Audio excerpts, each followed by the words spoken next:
From Interior Alaska's most trusted news source, this is the Fbx Evening News. Good evening and thank you for joining us. An arraignment was postponed today in the case of a Hutchison High School instructor and Fairbanks North Star Borough School District employee. That's right, 34-year-old Claude Folks is charged with 7 counts of sexual abuse of a minor in the first degree after allegedly assaulting a 15-year-old male student during his time at the high school. Today, Folks addressed the judge, saying that his family was securing him an attorney in the case. Furthermore, Folks asked the judge to address other district employees who were in the courtroom at the time of the arraignment. An arraignment with Folks' chosen counsel is set for Thursday. And I have a question. Well, I have 2 representatives here from the school district in the audience. May I address them or ask them a question? Or you should remain silent. Oh, okay. If that would be the most prudent thing to do. I just want to make sure that they got their property back. Yes, if you would just I mean, it's a free country. You're certainly free to say what you like, but now's probably not the time. Okay. So A North Pole man accused of burglary and assault was arraigned this afternoon in Fairbanks District Court. 23-year-old Cody Stockton is charged with multiple felony counts in connection with the incident. According to court documents, on March 29th, Stockton reportedly broke into a residence after text messaging the victim, quote, "You have never had a beating like you're going to get right now," end quote. Stockton allegedly dragged the female victim by the hair into a bedroom where he strangled her and kicked her multiple times. Troopers later found Stockton after he fled from the scene with multiple items from the victim, including her wallet. Today, Stockton addressed the judge, saying it was all a, quote, misunderstanding. And Mr. Stockton, is there anything you'd like to say in regards to the bail today, sir? Yeah, this has all been a misunderstanding. And those domestic violence charges that you just spoke about were with my brother. Mr. Stockton, the presumption against bail applies in this case, not only based on the charge that is a felony, but also the 2 prior DVs. I understand it might be a different victim, but there's still convictions for a crime of domestic violence. Those are within the last 5 years, sir. So Not guilty pleas today for 2 Venati men accused of felony assault and burglary. According to troopers, 56-year-old Earl Eric Sr. and 19-year-old Chance Eric were arrested after an incident in Venati on March 16th. The 2 were indicted on 2 counts of assault in the 2nd degree and 2 counts of burglary in the 1st degree, amongst other charges. Both are being held at Fairbanks Correctional Center without bail. A bail hearing is set in their case for April 3rd. A House bill on jurors' rights had a brief hearing last week in the State House Judiciary Committee, then was held for later. The bill promotes jury nullification, letting a jury judge not just the case, but the law itself. Identical versions were introduced in 2002 and 2009. The legislature's legal division has questioned whether House Bill 315 is constitutional, and the Attorney General's office says it would lead to unfair and disorderly trials. Representative Tammy Wilson is the prime sponsor of the measure. Fairbanks and Frank Turney has been working to get the legislation passed for over 20 years. This is the 3rd time in the past good 20 years it's come before the legislature. Senator Coghill has introduced the bill 3 times. We want judges to instruct jurors that they have a right to judge the law as well as the facts of controversy. Citizens have never been educated in history what the power of the jury really is to vote their conscience and judge the application of the law before them. Okay, when we come back, the University of Alaska Fairbanks received a pretty cool donation today at Chamber. Also, scientists are studying polar bears. We'll have those details when the Fairbanks Evening News continues. Stays with us. And welcome back. Governor Sean Parnell has issued a proposal to help the state's 3 refineries provide lower-cost fuels to in-state customers. Parnell wants to offer new tax credits to the 3 refineries for infrastructure upgrades and investments to increase production. The proposed credits may also be used for developing low-sulfur fuels and expanding storage capacity. Alaska's 3 remaining refineries are located in Valdez, North Pole, and Nikiski. The proposal comes on the heels of Flint Hills Resources announcing in February it plans to shut down its North Pole refinery, with 80 employees losing their jobs. There was a little excitement today at the Alpine Lodge as the University of Alaska Fairbanks was presented with a very generous gift from Conoco BP. As part of a continuing series of donations, a check for $300,000 was presented to Chancellor Brian Rogers from the Vice President of the North Slope Operations and Development for Conoco BP at today's weekly Chamber of Commerce luncheon. The check now brings the amount of Conoco BP's contributions since 2011 to a total of $1 million. Of this is going to be on research that will benefit the industry, first in terms of dealing with issues of subsidence around North Slope oil wells, and then to support graduate students in their research. This is the third piece of the $1 million endowment created by ConocoPhillips to support petroleum engineering at the University of Alaska Fairbanks. Today's gift was $300,000, bringing it up to that total. After a long-running fight, the Supreme Court turned away an appeal brought forward by the state of Alaska in what has become known as the Katie John case. On Monday, the court declined to review the case, which allows federal control of subsistence hunting rights on some state rivers. The state urged the High Court to step in to address claims that the federal government has improperly asserted control over rivers in more than half of Alaska. Alaska Natives groups and the Obama administration supported the appellate ruling, which gives subsistence priority in the waters within adjacent to federal reservations. Scientists around the Arctic are beginning to track the emergence of polar bears further into the past than previously believed. While fossil records date back to 100,000 years, new genetic models estimate the species could be 1.2 million years old. Matthew Cronin, a researcher with the University of Alaska Fairbanks, has published the results in the Journal of Heredity. He says if the DNA models are correct, polar bears could have survived past warming cycles. People thought they may have been a more recent derivation from brown bears, and it was thought by some that that happened fairly recently in the tens of thousands of years, but now it looks like they're older. Now, does that have relevance to them surviving future warming periods? I think it does. Last month, a Fairbanks mother and son were still undergoing treatment in Anchorage to deal with the long-term effects of carbon monoxide poisoning they suffered at her job site in December. Monty Bowen has more in this week's Health Report. Just take a couple of steps, toe to heel, as best as you can. The exercise may sound simple, but for 43-year-old Christina Basile, it's a challenge she faces every day. Hands in front of you, straight out. Christina's husband, Cord, says the carbon monoxide exposure occurred over a long period of time at her place of employment.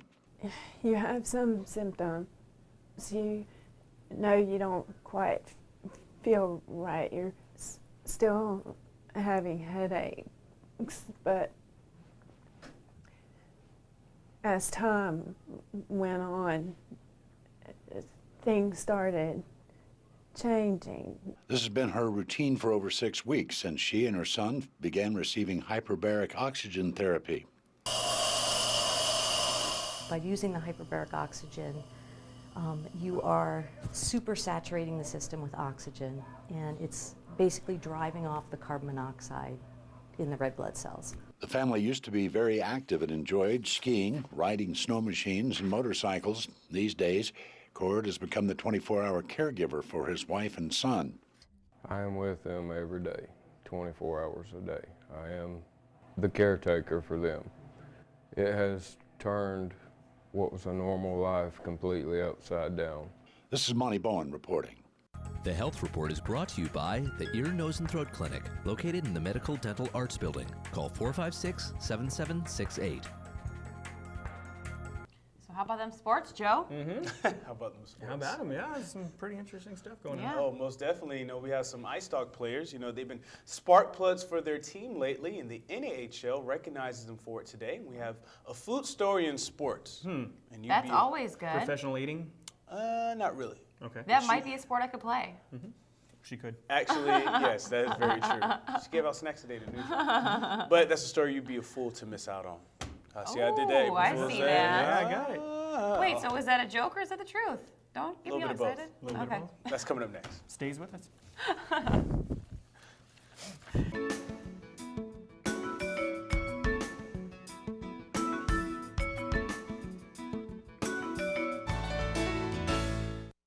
Hello, Interior Sports fans. Joe Cook here in the Sports Seat for this evening, bringing you some Tuesday sports. Some good news coming from the NAHL from the regular season champion Ice Dogs. Some players are playing well going to the postseason, and they've been recognized for it. Ice Dogs forward Lonnie Clary was named Midwest Star of the Week today. The 19-year-old Riverside, California native scored 3 goals and a helper in the Ice Dogs sweep of Kenai River to end the regular season this past weekend. Clary had a goal and an assist in Friday's 5-1 win, then got a pair of goals in Saturday's 7-3 victory.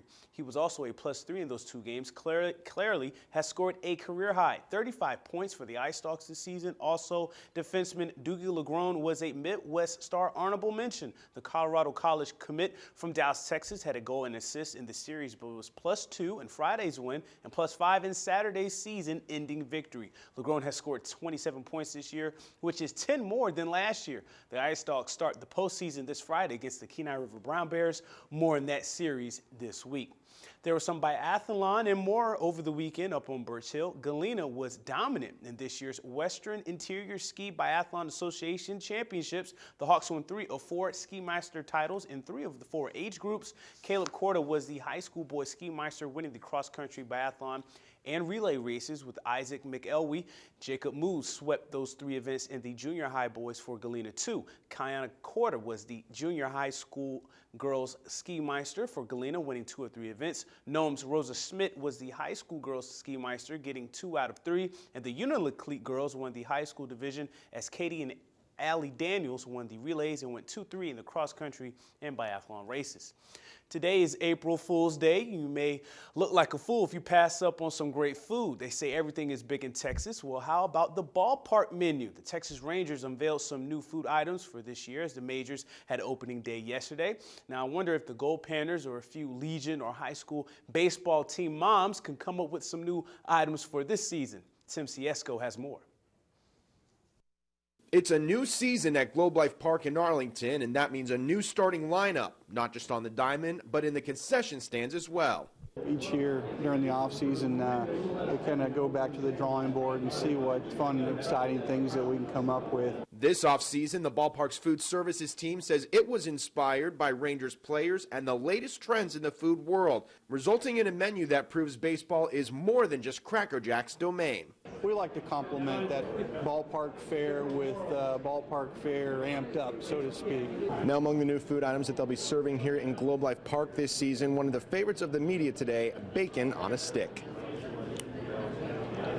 It's a thick cut bacon, Hungarian cut style bacon that we smoke, and then prior to service, then we dip it in maple syrup. Other standouts include the Chewmungus, a 2-foot-long sandwich with Asian beef and spicy coleslaw. Nice spicy sandwich, and we're doing that in honor of Sinsu. And during those hot summer days, they'll be serving up this, a 16-ounce cup filled 3/4 of the way with regular beer, then topped off with frozen beer. And what that does then is it helps keep the beer colder. It actually brings down the temperature of the beer. These and all the other new food items are part of the Rangers' larger efforts to improve the fan experience. Also new this year, season ticket holders will be able to hang out in the brand new Jack Daniels Club, and all fans will be able to shop for Rangers gear in the completely remodeled, majestic Grand Slam shop. Looks like I'll be going to Texas pretty soon. But we close out the sportscast with a look at the College Hoops Challenge standings with the Final Four coming up this weekend. Big Bob, 1,000 points. So that's close to over 50 correct picks. Dwight is in second place with 78-77. And James was just 2 points back. Bill is fourth. And another guy named James, he rounds out the top 5. I made some strides. If only my Michigan boys won. How about that shot from Kentucky, though? Anyway, I'm in the top 10 in 9th place. Here's my Final Four. I have Florida winning it all, and they're the only Final Four team I have left in my bracket. Remember, the local grand prize winner gets a steel lawn trimmer from the Outpost, 2 large Papa John's pizzas from from Papa John's, and a KTVF ball cap. The national grand prize is $10,000. And that'll do it for sports tonight. Thanks for rocking with me for a little while. For more KTVS sports, just go to Twitter, YouTube, Webster11.com. You can also get our app. Stay cool, Alaska. Mike Schultz is next with your 4-weather forecast, and we'll catch you next time. Everyone, welcome back into the Fbx Evening News. Mike Schultz with you once again, taking a look at the weather, and it's just like it's been for the last, it's like 2 weeks, it seems like. Temperatures near 40 degrees. Streets are melting. And, well, actually, the ice on the streets are melting, not the streets are melting. It'd be a little ugly. And we're looking at that to continue in the weekend. More about that just a little bit. Our photograph tonight sent in by an anonymous donor, and you can see here again, this is called Winter Trees. You can see why, beautiful trees there and the sunset in the background. Again, if you have a photograph to send us, include your name and send it to photos@ktvf11.com, and we'll see what we can do to share it with the rest of the audience. Here's your numbers this time of year. The normal high 35, today's high 39. The normal low is usually 8 degrees. Overnight low last night 12. Record high 56, 1994. 50 years earlier, it was down to 31 below for the record low. And the sunrise and sunset 13 hours and 45 minutes. Again, it's 7 minutes from yesterday. Our satellite, again, showing nothing going on across the major part of the state, the central sections, southern sections. Nothing happening there. All the cloudiness way off to the south and the west once again. Elsewhere across the state, looking at maybe a few more clouds over the southeastern sections. Sunshine up and down the west coast, a few clouds over the northern sections, and 25 degrees at Fort Yukon for their high there. Lower 48 weather, the rain has stopped over the Pacific Northwest. Now they have rain and thunderstorms over the southern sections of California, and that will help them out a little bit with their drought. More thunderstorms across Texas, while the rest of the country looks pretty good, just mainly cloudy to partly cloudy skies elsewhere.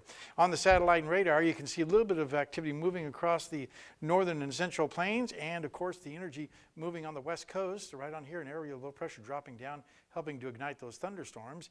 And later on this weekend, another snow threat is expected to develop across much of the Midwest into the Great Lakes with a mix of rain and snow to the south. It just doesn't stop.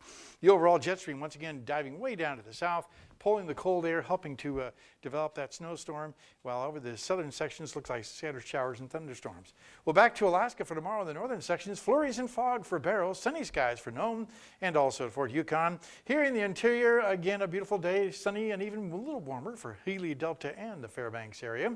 While over southeast Alaska, a little more activity going on there, mixed showers for Juneau, and rain showers expected at Ketchikan. While out to the southwest, we're looking at rain likely for Cold Bay, rain and snow for Kodiak, and also Bethel. And over the south central regions, it looks like for the most part, sunshine and mild for Anchorage, Homer, and Valdez. Time once again for our kids' weather. This week we're talking with the kids from Ladd Elementary School, and here's a young lady with a picture to share with us. Here's my weather picture. I drew this picture because it's almost April, and I love April. And why do you love April? I love April because almost all the snow is melted. And she's getting her wish because the April showers are definitely around the corner, and the snow is melting pretty quick too. Tomorrow night, a young man will be here actually with a weather question for me. Here's your forecast for the remainder of the night. April Fools, 80 degrees. That's an overnight low temperature, isn't it?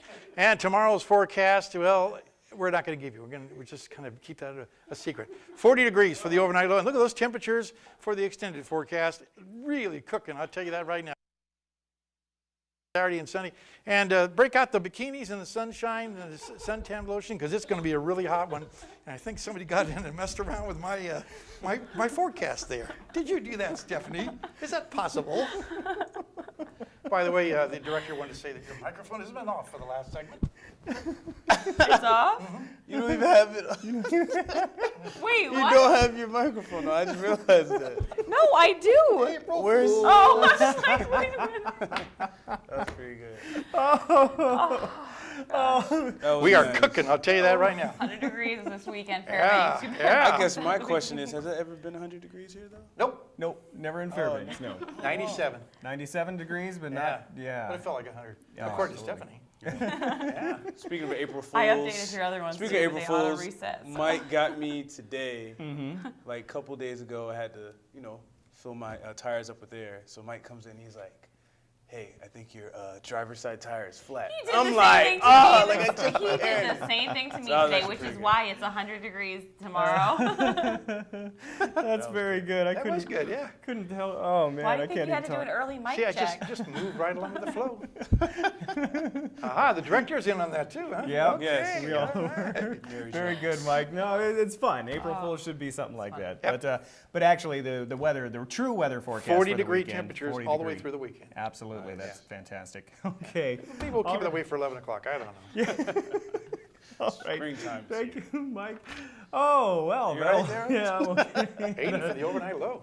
Wow. That will wrap up this That's true. edition of the Fairbanks Evening News. We are glad you could join us. All right, tonight on NBC Nightly News, the new woman in charge at GM faces questions before Congress. Don't miss it, because that is coming next with Brian Williams. And as always, you can join us here 6 days a week at 6 and 11 or online anytime at webcenter11.com. Have you guys seen the Chena River lately? Yeah. It is gorgeous. I don't know, but we did get a phone call from a viewer today saying that the ice went out No. in Nana, and so our No. news director, Monty, Really? said, go get that story. April Fools. April Fools. Good one, whoever called Anyway, us. we're going to leave you with shots of the Chena River. It is beautiful. It's just, all the ice is out. It's gorgeous. But So not the tripod. maybe, who knows? Pretty Yeah. soon. It's Soon, only could 40 be. feet thick. Yep. All right. 40 feet? April Fools. I was like, wait, is this serious? All 40 right. inches. See you later. Good night.